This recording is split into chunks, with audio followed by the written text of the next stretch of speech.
가만히 보니까 다들 시선이 이렇게 가 있어요. 이쪽에 신청을 더 했는데 아직 안 나왔어요. 그래서 자기 아마 보면 뵐 수 있도록 방역 조치를 취하도록 이렇게 하겠습니다. 오늘은 52번째 주일입니다. 그래서 한 해를 기억하는 마지막 시간이 됐다라는 것을 되돌아보면서 일종의 송년주일 뭐 그렇게도 표현할 수도 있고 52-52다. 이 하나님 앞에서는 상징의 언어가 상당히 중요하고 있는데 오늘 한 해를 정리하면서 오늘 본문의 말씀 여호수아 23장은 2017년 7월에 우리가 본문으로 받고 대지로 봤던 본문의 말씀인데 한 해를 정리하면서 우리가 어떻게 살아야 되느냐 좌로나 우로나 우로나 좌로나 왜 이렇게 하냐면 지금 번역에는 우로나 좌로나라고 되어 있고 또 새 번역에는 또 좌로나 우로나 되어 있고 번역의 기준이 달라서 좌로나 우로나 치우치지 않는 한 해의 정점을 찍어야겠다 이렇게 생각이 듭니다. 모세의 후계자 여호수아였습니다. 이 여호수아도 이제 하나님 앞에 갈 때가 되어서 인생을 정리할 수 있는 시간의 꼭지점에 다다라서 그 백성들에게 무엇을 이야기하고 갈 것인가, 그 백성들이 어떠한 것을 결단해야 될 것인가 라고 하는 것이 여호수아의 시작이고 끝의 고민이었다라는 거예요. 거기에서 오늘 본문의 말씀의 주제가 좌로나 우로나 좌로나 치우치지 마라 라는 것을 이야기하고 있습니다. 왜냐하면 하나님은 이제 여호수아와 갈렙을 통해서 약속의 땅 가나안을 그들에게 허락하셨어요. 이상적이고도 아름다운 땅을 허락하셔서 하나님의 계획은 뭐였냐면 신정 국가를 만드는 거예요. 완벽하게 하나님의 나라의 중심에 서 있는 백성과 그 나라. 오늘 여호수아의 말씀처럼 모세의 율법에 기록된 대로 행하는 사람들, 그 땅을 소망하고 하나님은 가나안을 열어주셨는데 이 백성들은 오늘 본문의 말씀에 보니까 이민족과 이미 결혼하기를 즐겨하고 그들과 그들의 신의 풍습을 이미 따르고 있었다. 그래서 이 여호수아는 그렇게 하지 마라. 경계하고 또 경계해서 하나님의 의도에 맞는 변질되지 않은 신앙을 가져라 라고 이렇게 이야기한 것입니다. 우리가 왼쪽으로 치우치면 좌파다, 오른쪽으로 치우치면 우파다. 지금 대한민국은 중도가 없어요. 좌냐 우냐, 빨강색이냐 파란색이냐 선택의 기로에 놓여 있는 것도 맞는데 교회는 그러면 어떻게 되냐? 교회의 연합기관도 그렇게 되어 있습니다. KNCC라고 하는 교회협의회나 또 CCK, CCNK한 기독교총연합회, 이 두 가지의 갈래에서 극과 극의 대치를 나누고 있기 때문이다 라는 거예요. 오늘 결국은 좌로나 우로나 신앙의 중심에서 한쪽으로 치우칠 때 가장 피해를 받는 사람이 누구냐? 그 백성들이다 라는 사실입니다. 그렇기 때문에 여호수아는 오늘 모든 백성과 지도자들 앞에서 우로나 좌로나 치우치지 말라. 한평생 그러면 어디에 치우쳐야 되느냐? 하나님께만 치우치고 하나님 중심과 하나님만을 바라볼 수 있는 흔들리지 않는 믿음을 가지라 라고 이렇게 이야기하고 있습니다. 오늘 한 해를 정리하면서 우리는 어느 쪽에 치우쳤는가? 한 해를 정리하면서 우리의 신앙은 어느 편에서 멈춰져 있는가라는 거예요. 한자 성어에 보면 중용이라고 하는 단어가 있습니다. 지나치지도 않고 모자라지도 않고 한쪽으로 치우치지 않는 것을 우리가 이야기할 때 오늘 여호수아가 우리에게 또 하나님의 말씀으로 우리에게 선포된 이 말씀을 통해서 우리의 신앙을 점검해 볼 필요가 있는데 우리가 가질 수 있는 두 가지 오류가 먼저가 있습니다. 어떤 오류가 있냐면 뜨거운 열정만을 가지고 가다 보니까 신비적인 신앙으로 우리가 한쪽으로 치우칠 수가 있는 오류가 있다. 뭐냐면 성경의 말씀은 관심이 없고 눈에 보이는 음성, 또 신비와 계시, 또 체험 이러한 것을 중심으로 하는 신비주의적 신앙, 또 반대편의 입장에서 보면 현미경으로 들어보는 것 같이 자로 된 것 같이 원칙과 규정을 통해서 이러한 뜨겁게 기도하고 또 환상을 보는 이런 사람들에 대해서 무당들이 마치 푸닥거리하는 것처럼 생각하는 한쪽에 또 극우에 치우쳐져 있는 이런 신앙들, 결국은 교회 안에서 질서, 교회 안에서의 믿음의 공동체의 질서가 우리 안에서 있어야 된다라는 사실을 여호수아는 이미 선택하고 하나님의 말씀으로 선포했습니다. 23장 1절의 말씀에 보면 여호수아가 나이가 많이 들어서 이미 늙었다. 늙다 보니까 백성들에게 무엇을 가르쳐야 되느냐. 모세가 르보산에서 이제 이 가나안을 향해서 가고 있는 백성들에게 설교했던 것이 신명기서라고 한다면 이 여호수아서 23장은 우리에게 일평생 자기가 믿었던 하나님에 대해서 분명하게 우리에게 전하고 있다라는 거예요. 거기에 보면 너희는 크게 힘을 써서 모세의 율법서에 기록된 것을 다 지켜 행하라. 그것을 떠나 우로나 좌로나 치우치지 마라. 이 히브리 백성들은 이 모세의 율법책을 토라라고 해서 유대교의 경전으로 이렇게 삼고 있습니다. 어쨌거나 하나님의 말씀을 통해서 우리에게 주었던 말씀의 첫 번째가 무엇이었냐면 우상 숭배하지 마라 라는 거예요. 2019년에 우리가 가졌던 우상은 어디에 있느냐, 영적인 우상은 어디에 있느냐 라는 거예요. 7절의 말씀을 보니까 너희 중에 남아있는 이민족 중에 들어가지 마라. 가나안 땅은 이미 다른 백성들이 살고 있었던 땅이었습니다. 그래서 이 토착민들과 이스라엘 백성들이 혼용돼서 살았던 경계구역이 있는데 그들의 신의 이름을 부르지 말고 그들을 가르쳐 맹세하지 마라. 그리고 그들에게 절하지 마라 라고 하는 이 말씀을 분명하게 여호수아는 고백했어요. 즉 가지 마라, 부르지 마라, 맹세하지 마라, 절하지 마라. 어디에 있는 말씀입니까? 십계명에 있는 말씀을 인생의 벽대로 다시 한번 백성들에게 가르쳐줬다라는 거예요. 결국은 뭐예요? 타협하지 마라.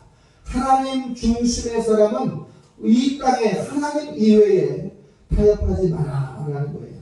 이 현수막이 다 바뀌었잖아요. 근데 다시 신청을 해야 될 것 같아요. 제가 위로 올려서 글씨를 보라고 했더니 제가 우리 박은영 권사님한테도 말씀드렸지만 승봉도 교회에다가 붙일 만한 큰 글씨를 통해서 우리 젊은 사람들이 글씨가 너무 크다 하고 제 뒤에 이렇게 써야 될 글씨에 하나님보다 앞서지 말고 기도보다 앞서지 마라 라고 하는 것을 작은 표의 주제로 해서 했는데 프린트가 미스가 됐어요. 가지 마라, 부르지 마라, 맹세하지 마라, 전하지 마라. 하나님이 하지 말라고 하는 것을 지키는 것이 복된 것이라. 신명기 28장은 그것을 삼가 여호와의 말씀을 지켜 행하는 자, 이렇게 우리에게 말씀해 주고 있습니다. 여러분이 잘 알고 있는 솔로몬을 한번 들어보겠습니다. 열왕기상 11장에 보면 솔로몬의 일대기 중에 가장 폐역했던 시기, 솔로몬으로 말미암아 국가가 분열의 위기에 있는 시기가 소개가 되고 있는데 솔로몬이 왜 우상 숭배를 했느냐? 하나님으로부터 지혜를 받아서 잠언서를 기록하고 또 심판의 때와 가장 고통스러웠던 노년기를 맞으면서 전도서 기자의 글을 썼던 것이 솔로몬이에요. 열왕기상 11장 3절에 보니까 솔로몬은 몇 명의 아내가 있었느냐? 열왕기상 11장 3절에 보니까 그 여인들이 왕의 마음을 돌아서게 하였다 이렇게 하고 있는데 그 여인이 무려 1000명이었다. 후궁이 700명이요 첩이 300명이라. 당시에 예루살렘 성곽 안에 있었던 여인이 어떤 신학자들은 2500명에서 3000명 겸손의 정년기를 가진 여인이, 근데 그 중에 3분의 1을 솔로몬이 취했다라는 성수학자들의 분석이 있어요. 그러니까 결국은 어떤 현상이 나타나냐면 솔로몬이 우상 숭배를 할 수밖에 없었던 그 기준이 무엇이냐? 데려오는 여자마다, 데리고 왔던 첩들마다, 아내들마다 자신들의 우상을 가지고 들어왔어요. 자신들의 우상을 가지고 들어오면서 솔로몬에게 이야기하죠. 우리 아버지의 신을 좀 취하게 해달라. 내가 이 신에게 절할 수 있게 해달라. 그걸 다 포용을 하는 거예요. 심지어는 이 열왕기상에 보면 하나님 앞에 제사를 드리는 산당 앞에서까지도 그들의 신을 허락했던 솔로몬을 보게 됩니다. 이 솔로몬이 망하게 되는 결정적인 증거는 우상 숭배였다라는 거예요. 나라가 분열되고 망하게 되는 결정적인 역할을 솔로몬으로부터 시작이 됐다라는 거예요. 열왕기상 11장 1절에 보면 솔로몬이 바로의 딸 애굽 여인 이 사람들의 모압 여인, 암몬 여인, 에돔 여인, 시돈 여인 이러한 여인들을 사랑했기 때문에 그들의 우상 숭배를 허락했다라고 나오고 있어요. 솔로몬이 우상 숭배의 여인들, 즉 자기의 사랑하는 여인들로 인하여서 우상을 받아들이고 하나님 앞에 불법을 저질렀다. 열왕기상 11장 10절에 보면 그가 여호와의 명령을 지키지 않았으므로 11절에 보면 내가 반드시 이 나라를 빼앗아서 너희의 신하들에게 줄 것이라. 왕국의 분열의 기준이 어디에 있느냐? 우상 숭배였더라. 오늘날 그러면 우리에게 있어서의 우상 숭배는 뭐예요? 이 가정이 또 직장이 건강이 어떠한 것도 우상 숭배 안에서는 하나님 앞에서 우리가 지킬 수 없다는 거예요. 여러분이 그 갈멜사의 사건의 850대 1의 사건, 아세라와 바알과 하나님과의 경주하는 사건을 바라볼 수가 있는데, 이때 엘리야를 핍박하고 죽이려 했던 왕이 있었는데 그 왕의 이름이 아합 왕이에요. 이 아합 왕은 왜 엘리야를 죽이려고 했냐면 자기의 나라의 선지자임에도 불구하고 그의 아내 이세벨, 그 여인조차 이방 여인이었어요. 자신들의 바알을 숨기지 못하게 하니까 선지자를 죽여서 바알 신을 이 땅에 들여오고자 했다라는 거예요. 한 해를 정리하면서 우리에게 우상은 어디에 있습니까? 또 우상은 뭡니까? 헛것이고 깎아서 만들고 부어서 만들고 새겨서 만든 것이 우상이다. 여러분에게 있어서 영적인 우상은 어디에 있습니까? 그리고 육적인 우상은 어디에 있습니까? 이 우상들을 철저하게 깨어버릴 수 있는 한 해가 되기를 주의 이름으로 축복합니다. 데살로니가전서 1장 9절의 말씀에 보면 너희는 우상을 깨어버리고 하나님께로 돌아와서 살아계신 참 하나님을 섬기라. 우상을 깨어버리면 하나님과 함께 할 수 있고 우상을 깨어버리면 하나님께로 돌아갈 수 있는 방법이 있더라라는 거예요. 오늘 우리의 우상은 무엇입니까? 하나님보다 더 앞서가는 것, 그것이 우상이고, 기도보다 더 앞서가는 것, 그것이 우상이고, 하나님의 말씀보다 더 앞서가는 것이 우상이라는 사실을 우리가 꼭 기억하셔서 한 해를 마무리하면서 내가 하나님을 앞서가는 모든 것을 내어놓을 수 있는 결단의 아침이 되시기를 주의 이름으로 부탁을 드립니다. 두 번째로 보면 우상을 타파하려고 하면 하나님과 친근해야 된다. 아버지라 부를 수 있는 결단이 우리에게 있어야 됩니다. 오늘 8절의 말씀을 보니까 여호와께 가까이 하기를 오늘까지 해온 것 같지 않아. 우상 숭배를 하기 전까지 너희는 어떤 사람들이었느냐? 하나님을 기뻐하는 자들이다. 그래서 오늘 본문 후반절에 보니까 하나가 천을 감당할 만큼 힘을 주었다. 어떤 사람들이요? 하나님의 중심에 외워 있었던 사람들, 하나님 중심에 친근감을 가졌던 사람들은 하나가 천을 이길 정도의 힘을 가졌고 하나가 천을 이겨도 아무런 부족함이 없었던 그런 사람들이었다라는 거예요. 출애굽기 33장은 모세는 하나님을 즐겨하기를 벗을 즐겨하듯이 그렇게 친근했던 사람이다. 한 해를 정리하면서 우리는 하나님과 만나기를 즐겨했느냐, 하나님 만나기를 기뻐했느냐, 우리는 변질되어서 하나님의 얼굴의 부끄러움 때문에 그저 주저하고 돌아가고 숨어 있었던 아담과 같은 연약한 모습을 가지고 한 해를 마무리하고 있지는 않은지 되돌아봐야 될 줄로 믿습니다. 이스라엘 백성들이 이 하나님을 앞서가는 이 덫 때문에, 이 의무 때문에 모든 상황에서 뒤틀려져 있었고 패역해 있었고 망해가고 있었다는 사실을 우리가 바라본다면 사도행전 11장 23절의 말씀처럼 굳건한 마음으로 주님과 함께 머물러 있으라. 주 안에서 머물러 있는 것이 우리가 흥황하는 길이요 성공하는 길이요 감사하는 길이라는 사실을 꼭 기억하셔서 여러분의 한 해의 마무리가 주님 안에서 축복의 통로가 되기를 주의 이름으로 부탁을 드립니다. 예수님은 이제 요한복음 15장에서 무엇이라고 얘기하냐면 나는 포도나무여 너희는 가지다 라고 이야기하면서 가지가 포도나무 밖으로 떨어져 나가면 뒤틀려지고 말라버리고 죽어서 태워버릴 수밖에 없다라고 하는 말씀을 통해서 우리에게 예수 그리스도와 온전히 붙어 있어야 됨을 이야기해 주고 있습니다. 사랑하는 성도 여러분, 하나님께 붙어 있는 한 해의 마감과 또 2020년의 기도의 시작이 하나님께 붙어 있기는 시작점이 되기를 주의 이름으로 부탁을 드립니다. 하나님과 붙어 있는 관계가 떨어지는 순간 우리의 영혼이 말라지고 우리의 영적인 피폐함이 퇴보된다라는 사실을 가져야 됩니다. 잘 보세요. 하나님을 떠나서 잘 먹고 잘 사는 사람들이 있어요. 건물 사고 건강하고 잘 놀러다니는 사람들 많이 있습니다. 그들의 생활이 영원한 것인가?